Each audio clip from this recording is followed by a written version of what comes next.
Good morning. আশা করছি সবাই খুব ভালো আছেন, সুস্থ আছেন।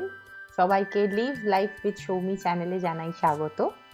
আজকের একদম সকাল সকাল ভিডিও শুরু করে দিয়েছি, তার কারণ আজকের তো সকাল থেকে ওদের স্কুলের জন্য তৈরি করছি, কারণ আজ থেকে সামার ভ্যাকেশন শেষ হয়ে স্কুল শুরু হলো।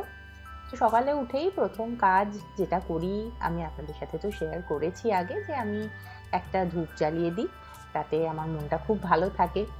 আর সকালবেলাটা একটু আস্তে আস্তে শুরু করার চেষ্টা করি, তার জন্য হাতে আমি আধ ঘন্টা থেকে 40 মিনিট রেখে মানে একটু আগে আগে ওঠার চেষ্টা করি। তো সেই ধূপ টুপ জ্বালিয়ে নিয়ে এখন বাইরের আকাশ একদম মেঘলা, মানে এক্ষুনি বৃষ্টি শুরু হয়ে যাবে মনে হচ্ছে। একদম অন্ধকারের মতন হয়ে রয়েছে পুরো। এখন কিন্তু মোটামুটি 5টা বেজে গেছে, কিন্তু তবুও। আর এই যে আমি এখন বাচ্চাদের টিফিন, জল সমস্ত কিছু রেডি করে ভরে দিচ্ছি। ওরাও উঠেছে, আস্তে আস্তে রেডি হচ্ছে, খাওয়া দাওয়া কমপ্লিট করবে, করে তারপর আজকে তো ছাতা নিয়ে স্কুল যেতে হবে মনে হচ্ছে। ওরা স্কুল বাসে করে স্কুল যায়, আর শিবাশিস ওদেরকে আজকে তুলে দেবে, আজকে আমি আর যাব না। তো ওরা রেডি হচ্ছে।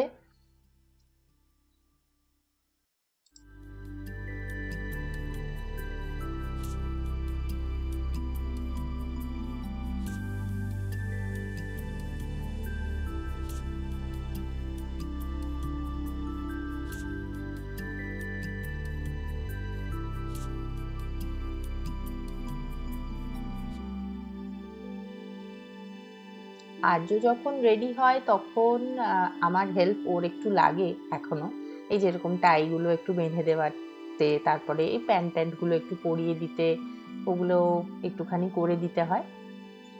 আর এখন নিজে নিজে মোজাও পরতে শিখেছে। তো এখানে ও আমাকে বলছে যে দাদা ভাই নিজে নিজে মোজা পরলো, তুমি ভিডিও করলে, আর আমি মোজা পরছি, তুমি ভিডিও করবে না? আমি বললাম হ্যাঁ হ্যাঁ করবো। তো বলছে যে সবাইকে দেখাতে হবে, তো আমি নিজে নিজে মোজা পরতে শিখে গেছি। আমি বললাম যে নিশ্চয়ই দেখাতে হবে যে তুমি আস্তে আস্তে ইন্ডিপেন্ডেন্ট হয়ে যাচ্ছ। এই যে এখন 6টা 25 বাজে, তো ওদের মোটামুটি রেডি হতে ওই 1 ঘন্টা 1.5 ঘন্টা, মানে উঠতে রেডি হতে একটু তো সময় লাগেই। আর বাইরে এই যে মেঘলা আকাশ, আমি তো ভাবছি বাসে উঠে পৌঁছে যাক স্কুল, তারপরে বৃষ্টিটা শুরু হলে একটু মানে ঠিকঠাক, নয়তো যেতে যেতেই আবার জুতো টুতো ভিজে যায় অনেক সময় বেশি জোর বৃষ্টি পড়লে। তো এই যে ওরা এখন বেরোচ্ছে।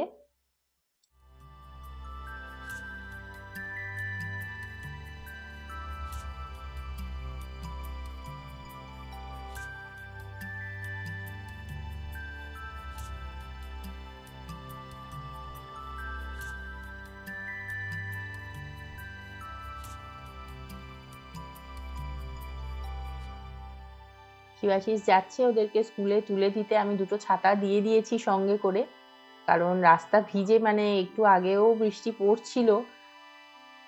আর ওরা বেরিয়ে যাওয়ার পর আমি এই যে আমার মাছগুলো রয়েছে এগুলোকে একটু খেতে দিয়ে দিই। এইটাকে না ফাইটার ফিশ বলে, এই ফাইটার ফিশটাকে একাই রাখতে হয়, ওর সাথে অন্য কোনো মাছ রাখলে ও মারপিট করবে ভীষণ, সেই জন্য। তো জানি না, আমি একাই রেখেছি, সবসময় একটাই রাখি, মানে ওই বোলটার মধ্যেই ওই ফাইটার ফিশটা সবসময় থাকে, ওর সাথে অন্য কোনো মাছ আর রাখিও না। তো দেখি দিব্যি ভালোই থাকে একা একা।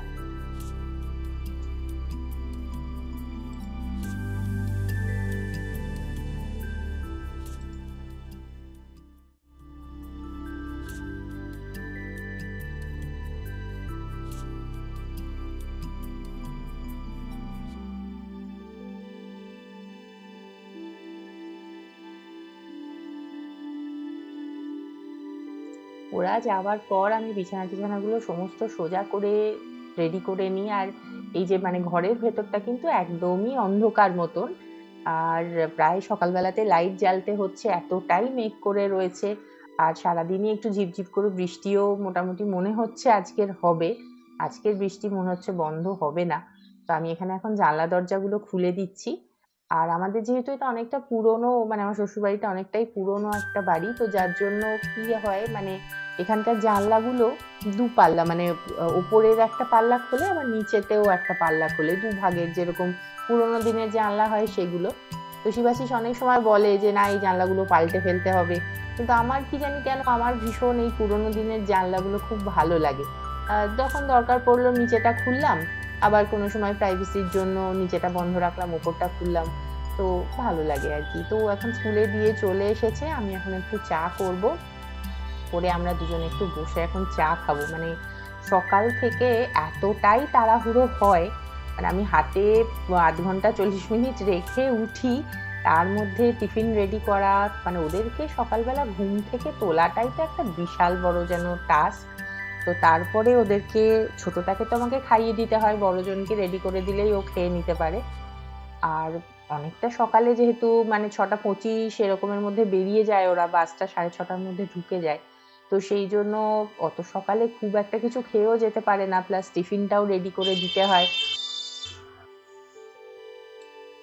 খুবই তাড়াহুড়ো হয়। তো সেই জন্য ওরা বেরিয়ে যাওয়ার পরে আমরা দুজন একটু চুপচাপ কিছুক্ষণ বসি, তারপরে নেক্সট আবার কাজে হাত দিই। আর আমাকে তো অনেকটাই মানে সকালে উঠতে হয়, যেরকম বললাম প্রায় ৪:০০, ৪:১০-১৫তে উঠতে হয়, কারণ দুজনের টিফিন রেডি করা সমস্ত কিছু। আর এরপরে আমরা এখন চাটা খাবো, খেয়ে তারপরে রান্নাটা করে নেব। আমি একটু সকাল সকালই রান্নাটাও করে নেওয়ার চেষ্টা করি, কারণ ওরা তো আবার ধরুন 11:30টায় বাড়ি চলে আসবে। তো ওরা এসে গেলে তো আবার ওদের সাথেই আমি ব্যস্ত হয়ে পড়বো। তো সেই জন্য রান্নার কাজটা আমি প্রথমেই কমপ্লিট করে নিই, তারপরে নিজের হাতে যদি কোনো কাজ থাকে সেগুলোও করি।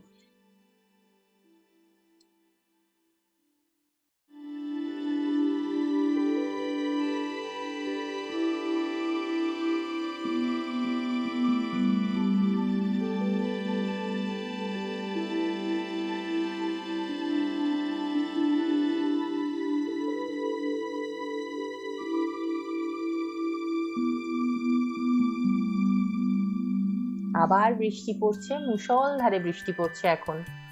আর এইটা হচ্ছে কাঁঠাল। আমার এক মাসি শাশুড়ির বাড়িতে কাঁঠাল গাছ আছে, তো প্রত্যেকবারই যখনই কাঁঠাল হয় পাঠিয়ে দেন। তো ভীষণ মিষ্টি হয় কাঁঠালটা। আর এখন আমি কাঁঠালগুলো এগুলো সমস্ত টিফিন বক্সে করে ফ্রিজে রেখে দেব। আর আজকে এখানে আমি করছি, রান্নাটা বসিয়ে দিয়েছি, তো করছি হচ্ছে কুমড়ো আলু পটল দিয়ে একটা তরকারি। তো এটা পালং শাক দিয়ে তো আমরা খেয়েই থাকি, আজকের আমি এখানে লাল নোটে শাকটা ব্যবহার করছি, লাল নোটে শাকটা কেটে এর সঙ্গে দিয়ে দিচ্ছি। ভীষণ ভালো হয়েছিল খেতে, মানে আপনারা যদি কোনো সময় লাল নোটে শাক পান তো এরকম কুমড়ো আলু পটলের তরকারির সাথে একটু দিয়ে দেখবেন, খুব ভালো টেস্ট হয়। আর এটা তো আমাদের মানে ছাদের যে শাকটা হয় সেই শাকটাও তুলে এনে দিয়েছে আজকে। এই কটাই মানে আর পড়েছিল, আর এর আগে তো যেগুলো ছিল সেগুলো খাওয়া হয়ে গেছে। এটা পাশে একটা টবে ছিল, তো এটা সেই দিন দেখিনি বলে তোলা হয়নি, তো বলল যে এটার সাথে দিয়ে দিতে। তো খুবই ভালো হয়েছিল তরকারিটা খেতে। আর একটু এই ভেন্ডি ভেজে নিচ্ছি আমি এখানে, একটু পেঁয়াজ কুচি দিয়ে, আর এমনি নর্মাল শুধু একটু হলুদ আর নুন দিয়ে ভেজে নেব। আর ওই তরকারিটাতেও আমি বিশেষ কোনো মশলা দিইনি, শুধু একটু আদা আর কাঁচা লঙ্কা বাটা দিয়েছিলাম, আর একটু পাঁচফোড়ন আর একটু তেজপাতা ফোড়নে দিয়ে ব্যাস নেড়ে চেড়ে করে নিয়েছিলাম। আর ও গেছিল এখন বাজার, তো আজকের কাতলা মাছ নিয়ে এসছে আর চিংড়ি মাছ নিয়ে এসছে, তো কাতলা মাছগুলো আমি রেখে দেবো আজকে, আর চিংড়িটা আজকের করে নেব। তো সমস্ত ফ্রিজে ভালো করে আমি নুন হলুদ মাখিয়েই ভরে রেখে দিই।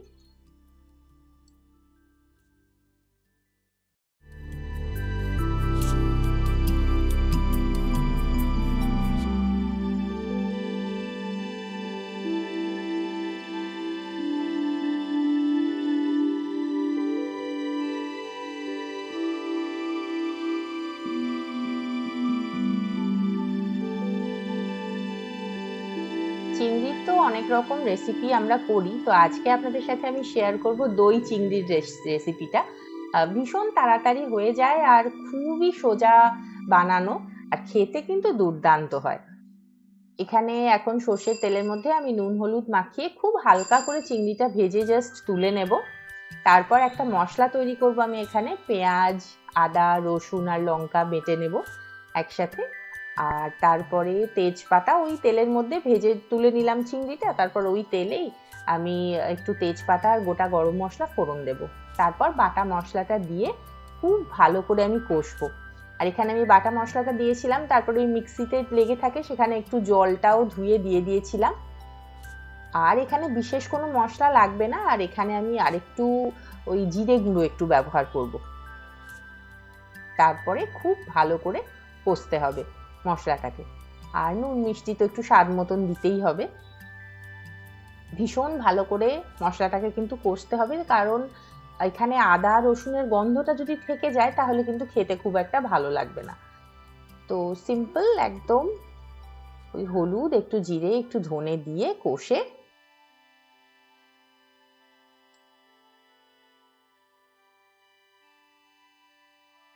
মশলাটা যখন একদম এরকম ভাজা ভাজা হয়ে আসবে, তখন এর মধ্যে আমি মিক্সিতে ওই একটুখানি টক দই ফেটিয়ে নিয়েছিলাম, তো সেই টক দইটা দিয়ে দেব। দিয়ে তারপর মশলার সাথে ভালো করে মিক্স করে ব্যাস, আর এখানে সত্যি কিছুই প্রয়োজন নেই। চিংড়িটা দিয়ে দেব আর নেড়ে চেড়ে শেষে একটুখানি গরম মশলা দেব। খুব বেশি গরম মশলাও দেব না, ওর ফ্লেভারটা তাহলে আবার ডমিনেট করবে। একটু সামান্য দেব।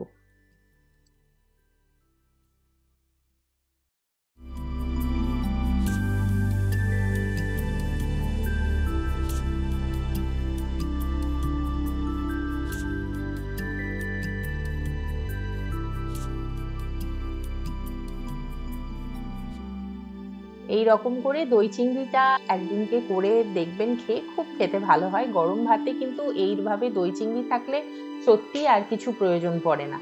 আমি এখন এখানে চালটা ধুয়ে ভালো করে ভাতটা বসিয়ে দেব, পাশে দুধটাও ফুটিয়ে নিলাম। আর এইসব করতে করতে কিন্তু প্রায় 11:30টা বেজেই গেল, ওদের আসারও সময় হয়ে গেছে। তো এখানে এখন এই যে সব তরকারি পাতি যেগুলো করেছি সেগুলোই একবার করে আপনাদেরকে দেখিয়ে দিচ্ছি। কুমড়োর তরকারি, ভেন্ডি ভাজা, চিংড়ি আর একটু ডালও আমি করেছিলাম।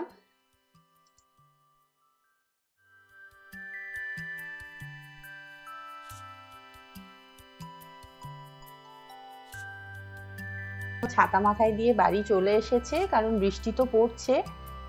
আর এসেই ওদের খুব খিদে পেয়ে যায়, ওরা চান টান করে নিয়েছে। তো আমি এখানে বেড়ে নিয়েছি ভাত, ভেন্ডি ভাজা, কুমড়োর তরকারি আর যা যা করেছিলাম, চিংড়ি, একটু ডাল, সমস্ত দিয়ে দিয়েছি। তো চলুন ওদেরকে এখন খেতে দিয়ে দিই। আর আজকের এইটুকুই থাক, আবার পরের দিন নতুন ভিডিও নিয়ে আসবো, তখন আবার গল্প হবে। খুব ভালো থাকবেন, সুস্থ থাকবেন, দেখা হচ্ছে নেক্সট ভিডিওতে। Till then, bye by.